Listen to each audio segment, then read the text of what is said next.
that have been written in the books are bullshit. A lot of what was written early upset my mother greatly.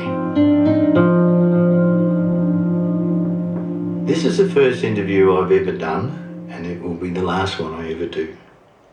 And I'm only doing it because I'm the last person standing.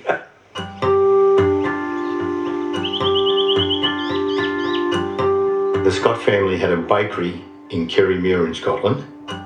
My father wanted a new start and settled in Fremantle. Ron was about 5. My mother used to call him Ronnie, so it was Ronnie Scott from Bonnie, Scotland. It wasn't until he started in the band that they broke it down to Bon. But in the family, we always called him Ron. It was a musical family. The father was always in the pipe bands. Ron got involved. He played the drums, he loved the drums. He was very quiet when you were with him by yourself. But when Bonnie was around a lot of people, he was a performer. He enjoyed the cheekiness of it all. He wanted to be the centre of attention a lot. He loved being the centre of attention. I put it down to his size. Because he was only 5 foot tall at the time, you could not dare Ron to do anything because he would do it. He would take the challenge up. And I think that was because he was trying to prove himself.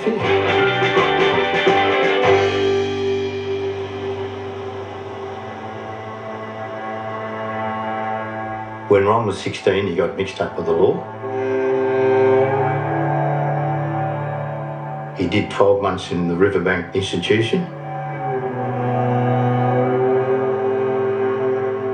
I don't know what went down. And my parents never talked about that.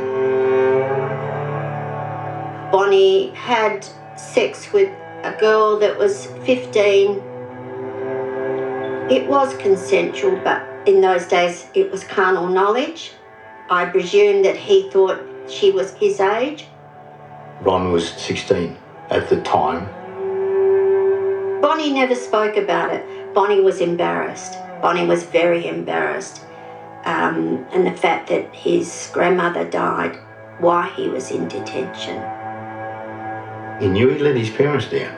But Ron's time in there, the 12 months, was probably the best 12 months he's ever spent. And not only taught him a little bit of responsibility and everything else and settled him down, but while he was in there, the other people in there were playing guitars, so they formed a band. And when he came out, he had a direction.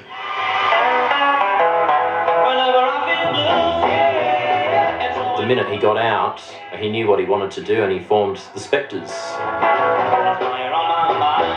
They would do covers of all their favourites like Chuck Berry.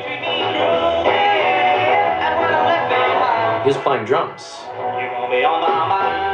But he also loved the spotlight of being a singer, so he's a little bit torn between drumming and singing. I was in a band. We were opposition bands in a very small club scene.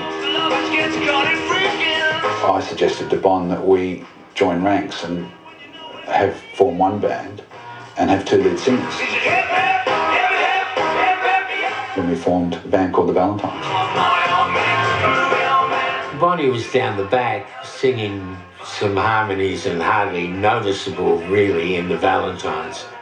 But he was definitely, on the live gigs, he was the star of the show. And Vince knew it too.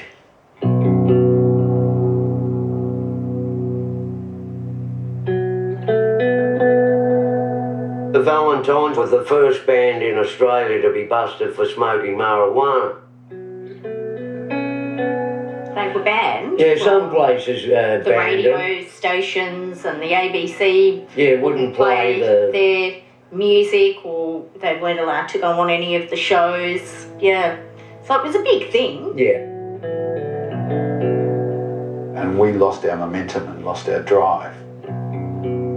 Bon and I decided that we would leave the band and that we'd get on with our other things. I sort of just wanted to start again type thing, you know, because the Valentines reached a pretty big height, and then there was nowhere to go, like, and music wasn't up there anymore.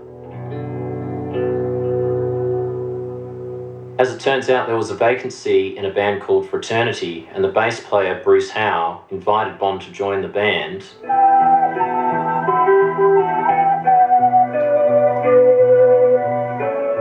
Fraternity were a band that took themselves very seriously. They were writing their own music, and they had huge musical ambitions.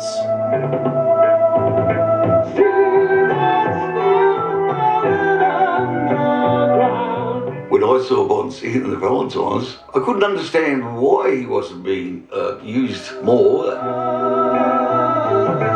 And I thought, what's he doing? Like, he could really, really go places.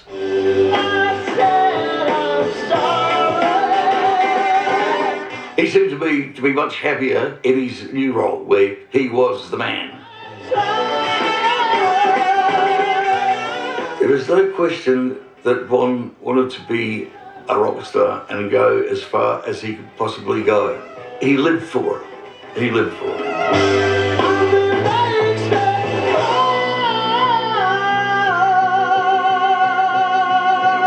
First prize, $2,000 in cash.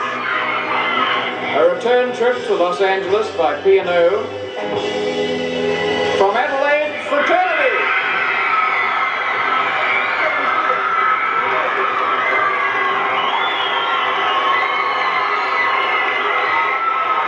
All the very best. We did it for Adelaide too. We really did it for you. Thank you. The band was really interested in going to America, but Bond's past had caught up with him, and now his misdemeanors and his marijuana possession from the Valentines prevented him from getting a green card. So it was decided that the band would go to England. Towards the end of '71, Bond met Irene, and she sort of moved in. The management decided that only wives would get a free trip to England, girlfriends had to pay. 4 months later, they were married. The band and their entourage ended up moving to England. There was 17 people, including the roadies, and they were hoping that they would be the next big thing in England. London was a disaster, I think, for the band. They found it very hard to get work. It felt very quickly to me, it felt like we were the wrong band at the wrong time. We went to England and we got a house, 20 people in one house, a 3-bedroom house, and we played gigs that cost us twice as much money to play as it did to get paid for them, you know. It wasn't a waste of time because I learned so much there, you know, but it was a, you know, bashing your head against a brick wall type thing. Bond's performance style at that time was, well, basically there was no style. He would just stand there and sometimes with his head down. He stuck to the microphone stand like a security blanket, and he didn't use the stage. And I'd say, you know, you've got to reach the audience at the back of the room rather than sort of just the people that are down the front. And we'd talk about how to use television, you know, look down, straight down the barrel, follow the camera. Bond was like a sponge, and he was learning and taking and grabbing, you know, bits to make his craft better. And Fraternity was where Bond learnt to sing, was where Bond learnt to be a front man.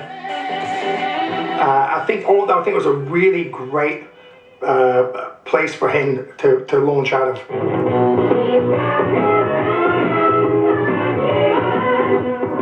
We worked with Brian Johnson's band in England, 2 shows, and Bond and I were standing at the back of the hall, and he said to me, he said, "This guy's really good, you know, a good singer."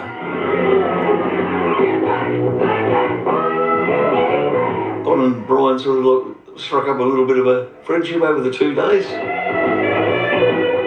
There was drink involved, and we would just got on famously with what brand new friends who were musicians from Australia, and we'd never been there. We wanted to hear all about it.